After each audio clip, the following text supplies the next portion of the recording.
Olá a todos, estamos novamente com o projeto Biografias, onde nós convidamos grandes advogados para falar sobre a vida, as experiências, as coisas que não tem no livro. O nosso primeiro convidado desse programa no ano 2022 foi o Dr. Tarcísio Pinto Ferreira, fundador da Ferreira Chagas, 2023 Dr. William Freire, Direito Ambiental, e agora hoje o orgulho que a gente tem aqui da subseção, meu professor, porque continua sendo professor, Hermes Vilches Guerreiro, que é advogado criminalista, diretor da Faculdade de Direito da UFMG, que tem muita história, muita experiência de vida para contar para todos nós, né, os percalços. Hoje quem vê o professor, certamente, acha que sempre teve a vida fácil, tranquilo, mas não é assim. Porque só vê lá na frente, não sabe o que teve por trás, o que teve que passar.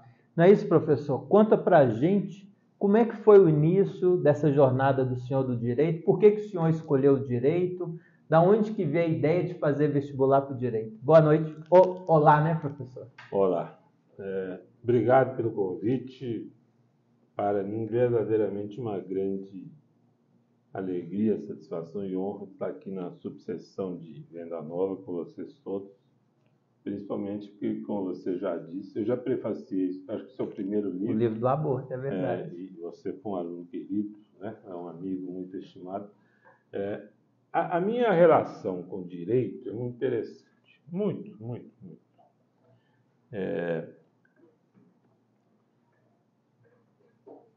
Eu nasci no Peru. O meu pai era brasileiro, minha mãe é peruana. Eu vim morar no Brasil com os meus pais 50 anos atrás.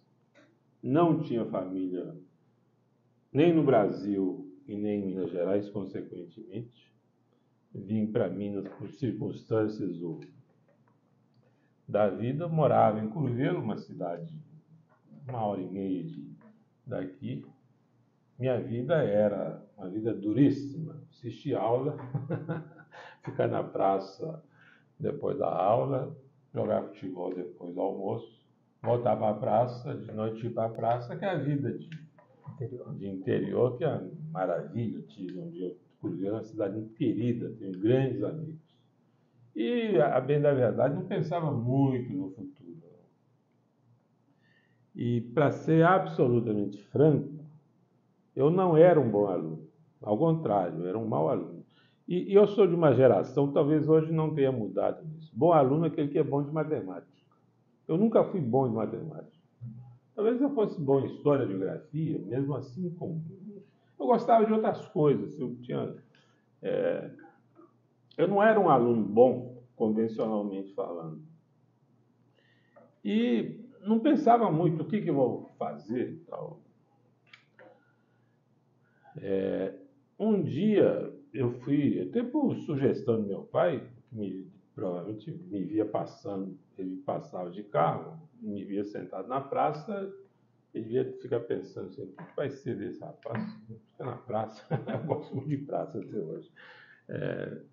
Eu falei assim, meu filho, vai ter um júri hoje, vai lá assistir, pelo menos.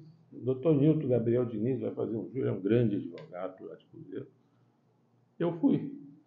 E aquilo para mim foi um despertar, foi uma mudança. Eu tive um choque com o júri. O júri interior é algo muito impactante. Fiquei fascinado, isso foi em abril de 79. Fiquei impactado com a atuação do promotor, dos advogados, aquele cenário. Eles falavam umas palavras que eu não entendi, citavam um tal de Hungria, que não sabia quem que era, umas frases em latim também, em dúbio pro alguma coisa, que eu também não sabia o que era. O que eu sei é que eu assisti júri todos os dias. Foi uma sessão de júri, depois em setembro, aí o promotor, me lembro, era o doutor Castelar Guimarães, depois foi procurador-geral de Justiça, e aquilo foi um impacto na minha vida. Eu achava, talvez pelo fato de meu pai ser médico, que eu ia fazer medicina. Mas eu resolvi, olha, eu vou fazer direito, não é nem direito, eu vou fazer direito penal. E vim para Belo Horizonte, que era o destino de todo mundo que terminava o segundo grau, fiz cursinho, e tive que estudar, eu devo dizer, tive que estudar tudo que não tinha estudado na vida. assim, tive que estudar tudo. Assim, nunca, não tinha estudado, até porque boa parte da minha formação não tinha sido feita no Brasil. Então tive que estudar feito um condenado. E passei no vestibular, dei muita sorte. Aliás, eu sou uma pessoa de sorte. Eu sempre digo isso, alguém lá em cima gosta muito de mim, porque não é possível. A gente não pode confiar só na sorte, mas eu sou uma pessoa assim eu mesmo fico impressionado com a minha sorte. Passei no vestibular, entrei na Universidade Federal de Minas Gerais, o que para mim foi um impacto muito grande, porque veio a decepção com a universidade. Eu sempre tinha curiosidade de saber como é uma universidade. Não era nada do que eu imaginava. Eu queria estudar direito penal, eu tinha que estudar filosofia, tinha que estudar lógica. Isso para mim era um suplício. Eu não sei nem se é bonito eu falar isso, isso para mim foi um suplício. Assim. Eu queria estudar direito penal, descobri quem era esse tal de Hungria que eles falavam. Que para mim era um país. Né? Assim. E aí eu entrei na faculdade e aí eu me deparei ali com algo fundamental.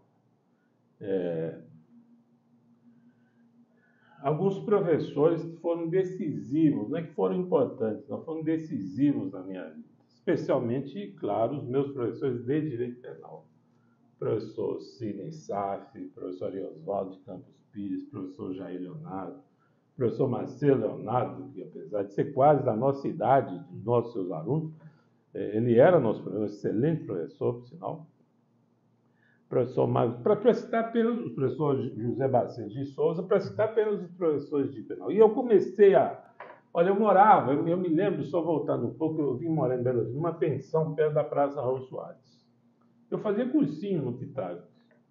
E na hora que eu podia, eu escapava e ia para o fórum assistir júri. E via aqueles monstros sagrados, Décio Gênesis, Ariosvaldo. E eu não tinha nem passado no vestibular. Eu lembro de um querido amigo meu de Cruzeiro, o Armando, ele dizia assim, olha, você tem que assistir a aula no cursinho, né? Não é no júri, no fórum, não, que você ainda não passou. Porque é verdade. O fato é que eu entrei na faculdade pensando em fazer um concurso, pensando em fazer concurso para promotor de justiça, e eu só gostava de penal. Eu estou sendo absolutamente franco, porque você não me convidou para ficar contando, inventando histórias. Eu só gostava de penal. Esse era um problema que eu tinha. E assisti a aula de penal 2 vezes, de manhã, de tarde. Mas não tinha o que fazer, não tinha família aqui, o que acaba sendo uma vantagem. Eu ficava na faculdade o dia inteiro com os meus amigos do interior, a gente ficava aquela vida de estudante. E esses professores, para mim, foram uma referência muito grande. E especialmente o professor Jair Leonardo Lopes, que é avô do nosso presidente, Sérgio Leonardo, ele ficava colocando na minha cabeça que eu devia fazer mestrado. Eu lembro que eu falei, professor, eu sou de família simples, eu preciso fazer um concurso. O concurso ainda é um meio seguro de você ter estabilidade, essas questões todas. E ele ficava falando que devia fazer um mestrado, e eu acabei fazendo mestrado. Eu fiz estágio na promotoria, no início, depois eu fiz estágio na penitenciária, na Dutra Ladeira, o que foi um divisor de águas na minha vida, não apenas como estudante de direito penal, mas talvez principalmente como ser humano. Eu vejo a vida, eu vejo a liberdade, eu vejo a prisão, eu vejo o simples ato de caminhar na rua de uma forma completamente diferente do que a maioria das pessoas. O que eu sei, o que nós sabemos, nós somos ali, nós sabemos o que é numa penitenciária e sair o cliente continuar preso e você saber o que é caminhar na rua livremente. Né? Mas isso é algo que eu dou muito valor. E a minha percepção do direito penal mudou a partir desse estágio na casa de detenção do Dutra Ladeira. Foi muito bom, foi muito sofrido, claro, pela experiência que é. Ainda é, eu não mudei, eu sou mesmo de 40 anos atrás, não mudei na essência. Há uma época na vida que a gente quer mudar o mundo. depois fica feliz porque o mundo não mudou a gente, que é meu caso, acho que o mundo não me mudou, eu sou mesmo daquele rapazola que chegou num dia 11 de agosto, coincidência, no dia do advogado, para morar aqui numa pensão, para construir minha vida, e aí eu me formei, entrei no mestrado, um mês depois de formado, comecei a dar aula na minha querida Faculdade de Direito de Itaúna. Depois fui dar aula na Milton Campos, fui dar aula na PUC, que é uma faculdade que eu gosto muito, muito, muito, muito, tenho um carinho muito grande pela PUC, onde minha filha estuda, inclusive. E depois acabei voltando para a minha faculdade de origem, Universidade Federal, onde sou professor há quase 30 anos. E hoje diretor. E hoje, com muita honra, diretor da faculdade. E pegando esse caminho de pensamento, hoje sou diretor, como é que é ser diretor da UFMG, da Faculdade de Direito? Quais os projetos o senhor implementou? Como é que o senhor vê esse lado profissional do senhor como diretor? Olha, eu nunca pensei... Estou voltando no tempo. E não estou fazendo terapia. Não. Só batendo papo. Só estou pontuando. Eu nunca pensei em ser diretor da faculdade. Na verdade, eu nunca pensei em ser professor da faculdade. Talvez eu tenha sonhado em estudar na universidade, seja pelo bom conceito que ela tinha e pelo fato de não ser paga. Eu só fiz um vestibular na minha vida, que foi na Universidade Federal. Talvez eu não tivesse muita condição para estudar numa faculdade particular. Isso mudou a minha vida. Então, assim, olha, o difícil foi eu me formar.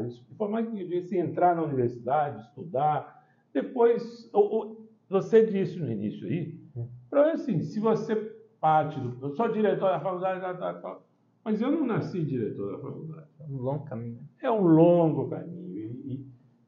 Como eu não tinha... Olha, um dia eu fiz uma pergunta para o meu pai, e meu pai logo que eu tinha passado no vestibular, meu pai me deu uma resposta que foi muito mais um conselho que uma resposta. Meu filho, você fez opção por um curso? Não conheço.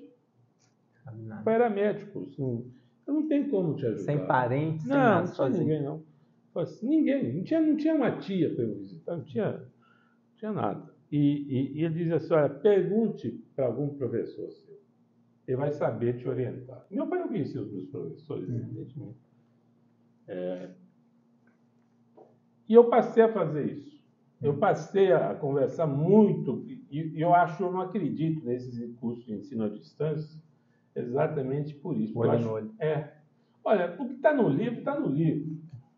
Se você me chamar para falar sobre teorias do delírio, eu não venho, não. Abre o livro lá, vai estudar. O que fez diferença na minha vida foram as conversas nos corredores. Nos corredores, descendo a escada com o professor, indo com ele até a garagem, indo com ele para o Tribunal de Justiça. E como eu não tinha a quem perguntar, próximo, assim, eu passei a ser muito observador. E isso é um conselho que eu daria assim, aos jovens. Assim, observe muito. Eu aprendi muito observando. Muito. Eu sempre fui muito observado. Eu fazia audiência quando eu comecei a advogar com alguns professores meus. Eu grudava nos advogados, observando postura, observando a maneira de segurar a caneta, a maneira de sentar, a maneira de fazer a pergunta. Eu observava, porque era uma necessidade. E isso fez muita diferença. E eu desenvolvi isso, a minha capacidade de observação. E eu nunca fui um doutor precoce. Talvez eu fosse meio arrogante quando era estudante, porque eu era muito bom aluno de penal, e os penalistas são assim, meio nariz empinado. E talvez eu achasse, assim, porque o penal dá muito, sempre deu, né? Muito. Da Ibope, né? Ibope. Eu realmente, não sei eu falar que não era bom aluno de penal, eu estou mentindo, porque se eu estudava penal, eu tinha que ser bom aluno de penal. Mas eu era meio assim, mas eu sempre prestei muita atenção ao mesmo tempo. Isso me ajudou muito. E aí eu comecei a vida, e aí ter sido diretor, para mim, é claro, olha, de tudo que eu tenha feito na vida, Eu tenho um amigo meu que diz assim, a maioria de nós vai morrer. Então, assim, a maioria tem que se preparar para um dia. E essa frase é verdadeira, porque uns morrem, outros nascem, vai continuando e tal. Assim, talvez de tudo que eu tenha feito na vida, profissionalmente, o que me dê mais satisfação pessoal é ser diretor da minha faculdade. Eu ter chegado um dia assustado, querendo ser aluno e ser diretor, e ser o único diretor em mais de 100 anos, ter sido reeleito. Incrível. Sabe assim, ter sido candidato único.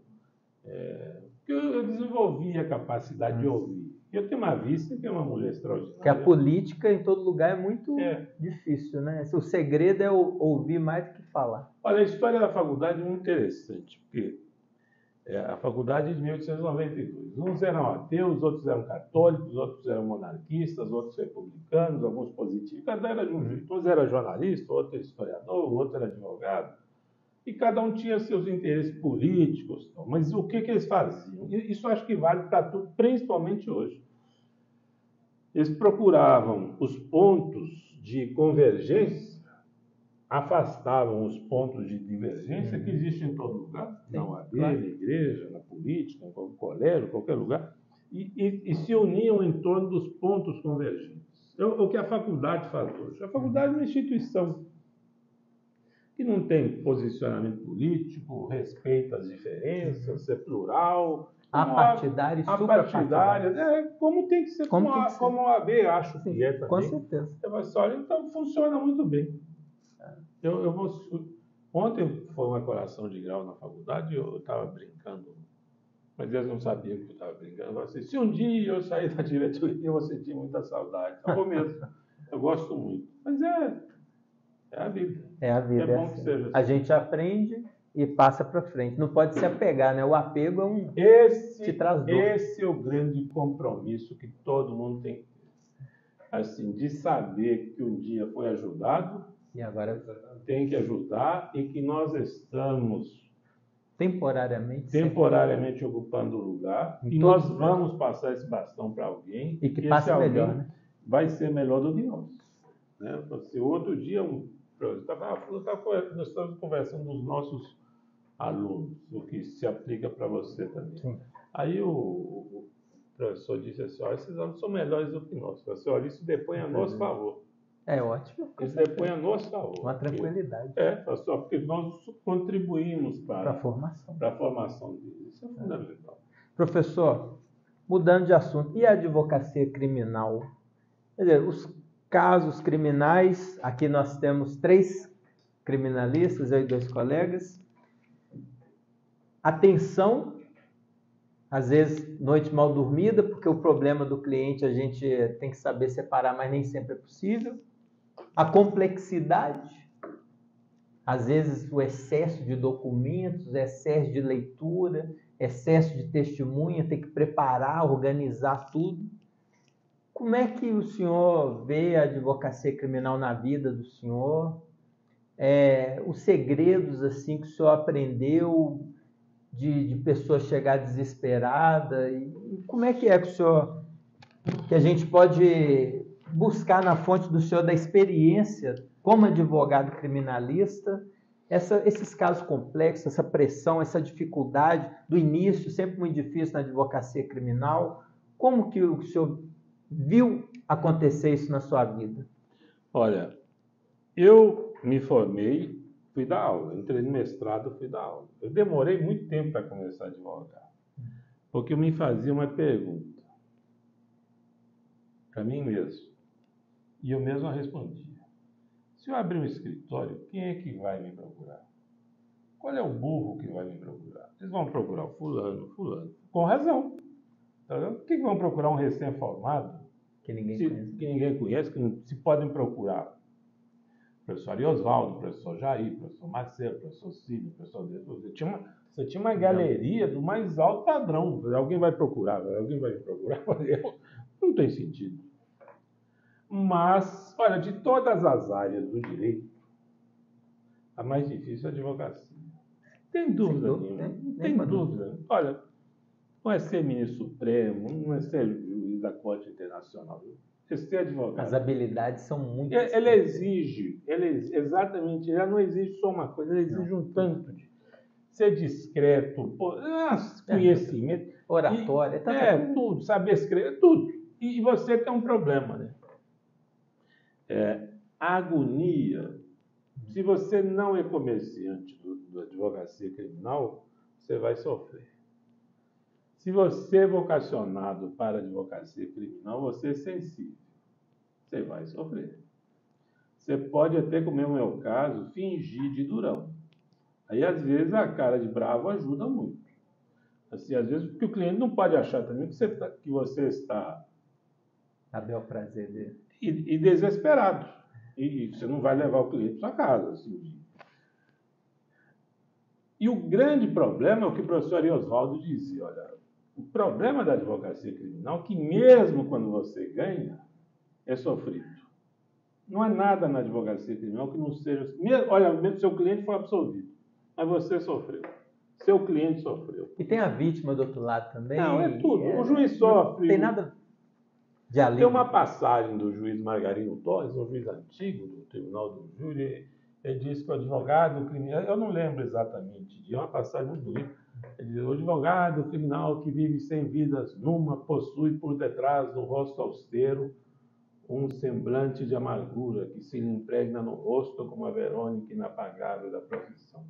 E se você prestar atenção, você não tem advogado criminal sorridente. Né?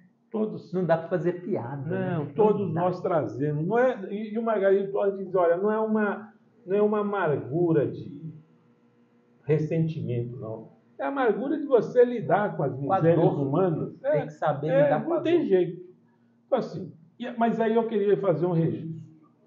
Quando eu me formei e quando eu comecei a advogar aos poucos, e eu acho muito interessante quando vai algum aluno, algum advogado no escritório e vai na minha sala, e tem uma sala bem montada, cheia de livros, as coisas todas, ele acha que eu comecei ali. E eu digo assim, olha, deixa eu falar uma coisa aqui. Eu comecei a advogar, não tinha cliente, é lógico. Mas eu dava aula. Eu tirava dinheiro da aula para pagar aluguel e atrasava. Eu tinha um escritório com um querido amigo meu, colega de faculdade, o Eduardo, atrasava aluguel, atrasava a conta de luz. Mas é aquilo mesmo. Você tá não é que você é pobre, você está começando a vida. Assim, é isso. E é bom que seja assim para dar valor. E fica esperto assim. E vai te dando. Vai te calejando. Claro. O que é importante, o que não é. E você não começa a advogar no Supremo. Você começa a advogar naqueles casinhos ali. Delegacia. Eu ia muito, ainda vou. Eu vou na delegacia e vou ao Supremo. E eu gosto disso. Eu acho que o advogado criminal é grande vantagem. Tem que fazer isso. Nunca é igual a advocacia. Não. Todo dia é diferente. Não tem rotina. Sempre tem Supremo.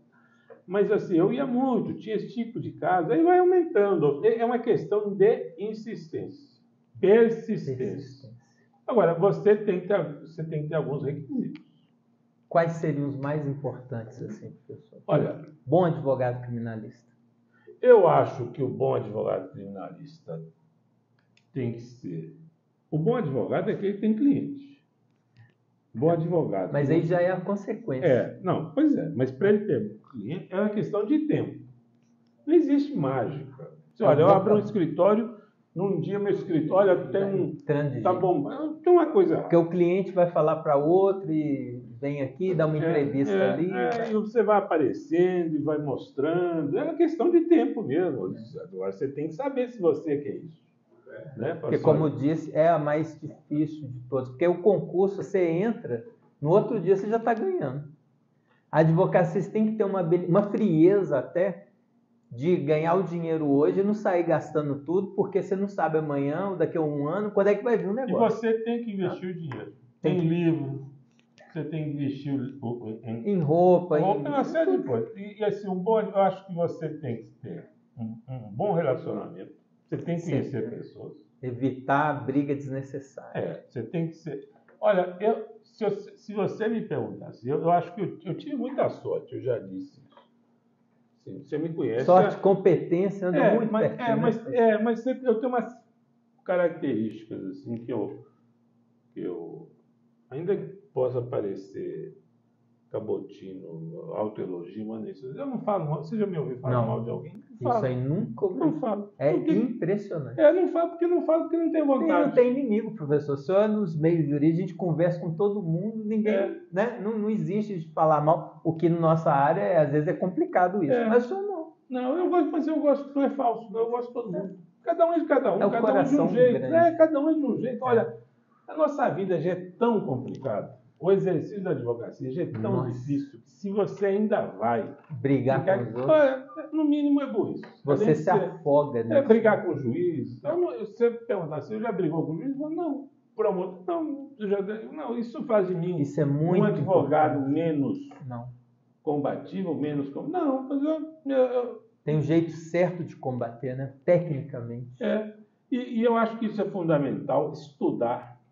É claro que tem que estudar. E aí, Wagner, eu acho que é uma questão muito interessante. A minha geração, para dar certo na vida, isso é algo que eu não tenho dúvida alguma do que eu vou dizer. Precisava ser bom. Olha, se você for bom, você vai dar certo. A geração atual não basta ser bom. Tem que ser bom e diferente em alguma coisa. Opa, mais. Então, você citou o doutor William Freire. Foi. Ele é muito bom. Muito. Mas ele foi dos primeiros a atuar. Foi o primeiro. No direito ambiental. Então, assim, direito da mineração. Direito da mineração. Ele é especialista nisso. É uma autoridade nacional. Então, assim, isso faz diferença. Se você faz o que todo mundo faz... Você fica igual, né? Igual. Não é nada, porque você uma ótima dica. Você tem que se diferenciar, mas do jeito positivo. Claro. Então, você pega... Eu vou te dar um exemplo que eu vejo nos meus alunos. Às vezes você fala idioma, às vezes fala assim, sou inglês. A minha geração não fala inglês, não. Essa meninada jovem... Mas se falar inglês hoje não é... diferencial. Não, mas se ele fala mandarim... Já é diferencial. Olha, porque tem empresa da China vindo... Estou dando um exemplo que não é jurídico, mas que é fundamental. Saber escrever. E saber escrever não é escrever muito nem pouco. Escrever o suficiente. Ser objetivo, ser claro, ser preciso. Escrever bem é diferente de escrever muito. Escrever muito é pedir para não ser lido. Olha, quem acha bonito escrever muito, sou cliente. Olha, meu advogado escreveu 100 páginas. É bom. Você escreveu ninguém vai ler. Só o seu cliente que eu achar bom. Ninguém vai ler. Ideologia. Não é verdade? A vida não comporta isso. Não dá tempo. O juiz não tem tempo para ler todos. E é verdade. Não tem mesmo. Então, assim, eu acho que essas coisas, se relacionar com pessoas de outras áreas da sociedade... O networking, né? Isso é fundamental. Sim, vai atuar em outras áreas. Assim, claro, no meu caso, fez diferença eu ser professor. Eu sempre fui professor. Abre as portas. E virar referência. Assim, é uma presunção. Você me fez conhecer muita gente. Eu acho que quando eu fui para a OAB, como secretário-geral... Foi que ano, professor, isso? Eu fui em 97. 97. O professor Marcelo Leonardo era presidente da OAB. Eu fui secretário-geral do professor Marcelo. E aí eu comecei... O professor Marcelo me ajudou muito no início da minha advocacia. E isso fez muita diferença. Assim, porque comecei a atuar e atuei em alguns casos. E aí, veja que interessante, eu que achava que ia ser advogado de júri, que ia passar a vida citando Nelson Hungria, o Indúvio Pro Reo. Eu escrevi um artigo muito interessante sobre Nelson Hungria, que vai ser publicado na revista da Magis, vai sair por esses... Não sei, não admirável, mas minha geração não é uma geração de júri. Eu não sou advogado de júri. E talvez eu me ressinta um pouco disso, porque eu tenho gente que fala comigo assim, eu sou testemunha que você realizou todos os seus sonhos. Eu falei, mentira, não realizei nenhum dos meus sonhos, eu não pensei nunca sonhei em ser secretário-geral da OAB, nunca sonhei em ser professor da universidade, nunca sonhei em ser advogado criminal, nunca sonhei em ser diretor da faculdade. Eu tinha uns sonhos do meu tamanho. Eu queria formar, aprender a trabalhar, fazer um concurso. Era uma vida assim muito simples. Né? Pagar minhas contas, ajudar os meus pais. Não imaginava. A vida que foi. Agora, eu estava aberto às oportunidades que foram surgindo. Observando, como o senhor disse. Sempre e aí houve uma mudança radical na advocacia. Fruto, isso, permita que eu insista, a gente tem que estar atento, tem que ser observador. Tem gente que olha, mas não observa. Contempla, mas não observa, não raciocina. A gente pensa pouco. Eu gosto muito de caminhar. Sim. E eu quase não gosto de dirigir. Não. E geralmente eu tenho as ideias, que nem os peripatéticos lá da Grécia, assim, caminhando me vem as ideias, o seu caminho e tal. E você veja, a advocacia criminal de hoje é completamente diferente da advocacia criminal da época em que eu era estudante ou que eu me formava. Quando tinha um júri em Belo Horizonte,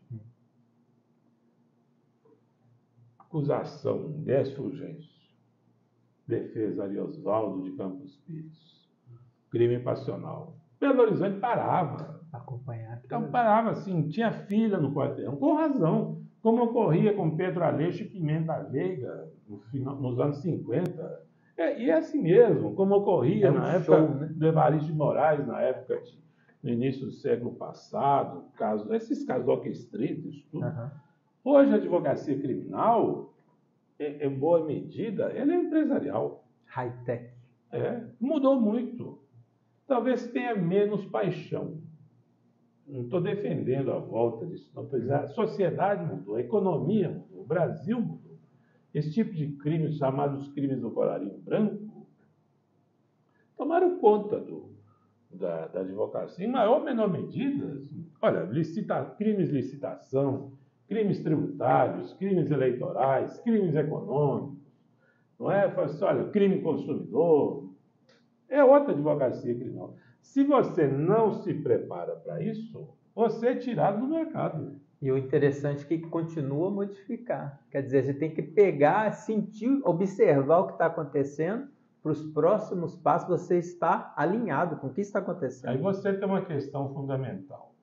É lugar comum que vou dizer. Se você não olha para trás, você não vai saber o que haverá na frente. Você tem que estudar história.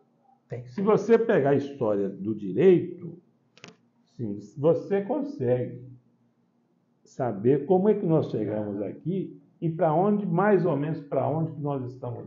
Verdade. É uma coisa muito interessante. E falando em história, o professor que introduziu o assunto Beccaria dos delitos e das penas, que é o clássico, e a história é exatamente isso, do que Beccaria criticava, as torturas, a modificação da execução da pena, até hoje. Às vezes parece que é um pêndulo também, que não é? Afrouxa, agora aperta, essa questão mesmo da saidinha aí que o pessoal quer revogar, quer dizer, é sempre uma crítica em cima de crítica, a gente tem que estar sempre atento, observando o que está acontecendo. E tem que ouvir todo mundo. Todo mundo tem razão em alguma coisa. E ninguém está 100% errado. Não. Parar. Não. Isso, o direito é um pouco pedante. Achar assim, cada um acha que tem a razão. Não tem. Não. Todo mundo tem razão em alguma coisa. E todo mundo está errado. E a gente tem que respeitar. A gente tem que ouvir. Olha, você tem vários pontos de vista que você tem que ouvir. Sim. E ver qual é a melhor solução para isso. Às vezes a solução que eu proponho não é a melhor. E você tem que saber disso. E o segredo é ouvir, realmente. Porque falar é fácil. Difícil é ouvir.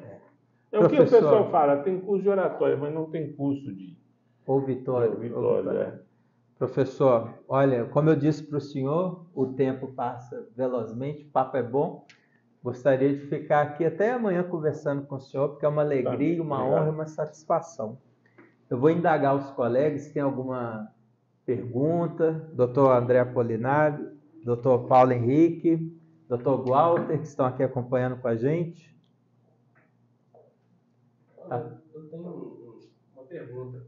Foi dito pelo doutor, professor, acerca desse contexto histórico, da mudança da advocacia. Dito isso, me lembrei que a advocacia criminal ela teve aquele ápice de busca, né, tanto curso de direito, busca da advocacia criminal após aqueles crimes do colarinho branco, que foi a questão da início de 2000, né, aquelas operações, né, do mensalão, aquela coisa toda que ocorreu, aquela mídia toda que trouxe um foco à advocacia criminal. E a partir daí nós mudamos essa questão da questão do colarinho branco com hoje os novos advogados. E gostaria de ouvir do senhor, até em relação a isso, que eu vejo muito advogado hoje que faz muito vídeo na internet, às vezes uns vídeos muito sucintos, pouco técnicos, né? Vídeos copiados de outras pessoas. Às vezes o advogado ele não busca mais aquele conhecimento didático, aquele conhecimento puro do direito criminal para poder passar para o magistrado. E hoje eu verifico que os advogados, inclusive sustentações orais dos tribunais, têm tido essa dificuldade. O senhor tem algo a ensinar para nós em relação a isso? Eu não sei se é ensinar, mas eu tenho uma experiência muito interessante a respeito disso. Me dá só 5 minutos para eu... Fica à vontade. Eu era aluno da faculdade, tá? No último ano, talvez. E houve um congresso nacional do Ministério Público aqui em Belo Horizonte. Ministério Público Estadual, Ministério Público Federal. E a conferência de encerramento era do então Procurador-Geral da República, José Paulo Sepúlveda Pertence, mineiro de Sabará, um dos grandes ministros do Supremo Tribunal Federal teve. E a conferência dele era crimes econômicos, crimes do colarinho branco.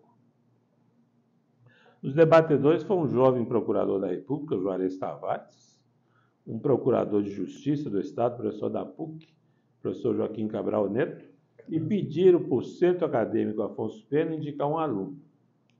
Talvez por falta de opção, talvez pelo fato de eu ser do CAP, talvez pelo fato de eu ter feito estágio no Ministério Público, eu fui indicado para ser o debatedor. Eu sou muito tímido, embora não pareça, eu sou muito acanhado. Mas eu sempre fiz as coisas, tremendo, assim, mas eu ia e fazia. Falei, vou lá. O problema é que eu vou para a biblioteca para estudar esse tal de crimes econômicos e faço uma pergunta, tal, impressiono a turma e... O problema é que na biblioteca não tinha um livro. Eu estou falando de 1984, 85 talvez, início de 85. Eu sei que para vocês tudo faz muito tempo, mas foi outro dia, por direito penal foi outro dia. Não tinha um livro na biblioteca. Na verdade, não tinha um livro publicado no Brasil. Aí fui procurar artigo, também não tinha. Aí eu fiquei aflito. O que eu vou perguntar? Eu fiz o que eu sempre fiz. Fui atrás dos meus professores. Fui atrás do professor Jair Leonardo. Falei, professor, eu tenho que debater e tal. Expliquei para ele. Ele falou assim, olha, lembro perfeitamente disso. Vamos lá para casa que eu tenho uns xerox lá, mas senhor, eu vou emprestar para você chamar a gente de senhor. Eu vou emprestar para o senhor, mas o senhor me devolve. Você... Tirei xerox, estudei, devolvi, fiz bonito, fiz a pergunta. A advocacia mudou completamente. Sim, e aí você vê, isso mudou completamente. A Constituição mudou o Brasil. Para melhor, diga-se.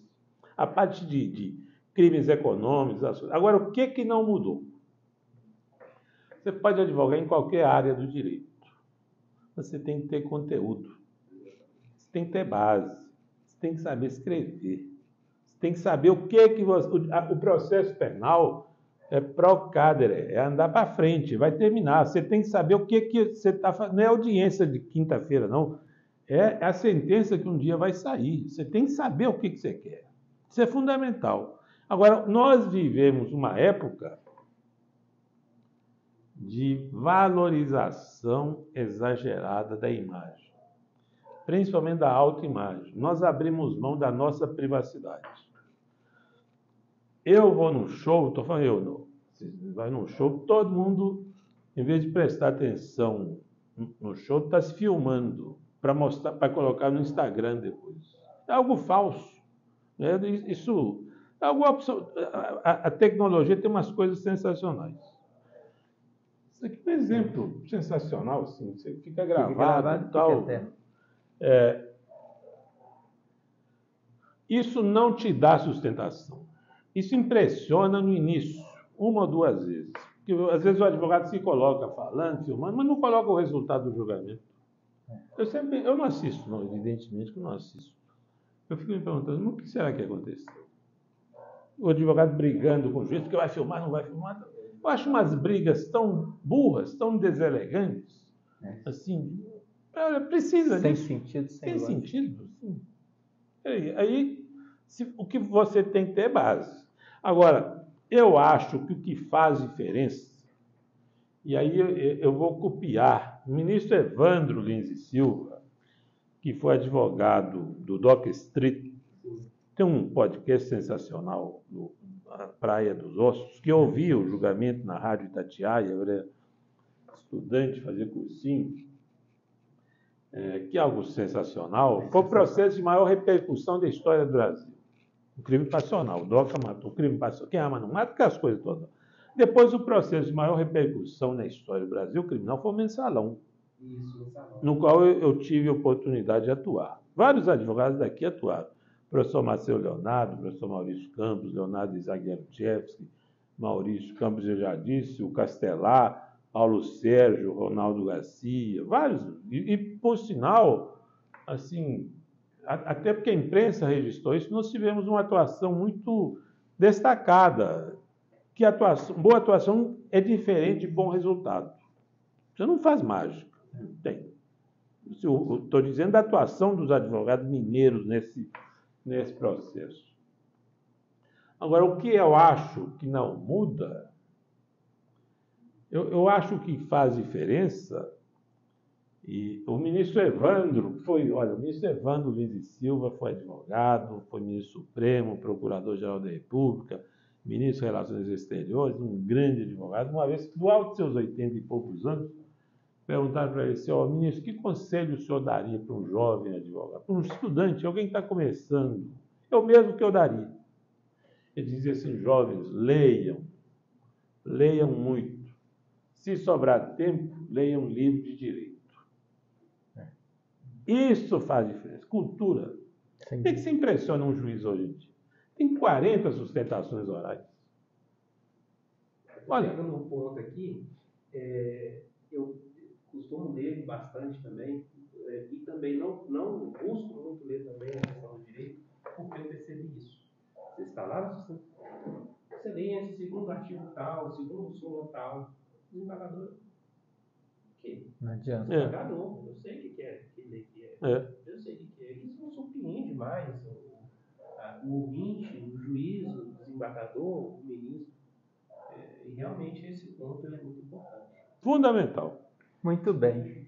Professor, olha lá, era 30 minutos, já estamos com 43. Culpa minha. Nós vamos, não, porque eu fico aqui a noite toda. Eu falei, pessoal, que a gente ia ficar conversando e ia passar em 5 minutos. Eu vou pedir desculpas aos colegas, eu sei que a gente pode ficar aqui conversando, mas a gente tem que encerrar. E a subseção, professor, agradece a vinda do senhor. Então, temos aqui uma placa, a Ordem dos Advogados do Brasil, subseção Venda Nova, agradece e homenageia o Dr. Hermes Wilson Guerreiro pela palestra inaugural do ano 2024, que contribuiu significativamente para o crescimento e aprimoramento dos advogados. Nosso muito obrigado. Obrigado, presidente. Eu te agradeço muito. Vou guardar com muito carinho, de verdade. E também, professor, a agenda da subseção. Isso é fundamental. Eu acho que a agenda é um instrumento... olha aqui a minha... Não sai aí, é fundamental, porque você não pode perder prazo. Não pode. O advogado não perde prazo. Você pode perder o caso. Mas o prazo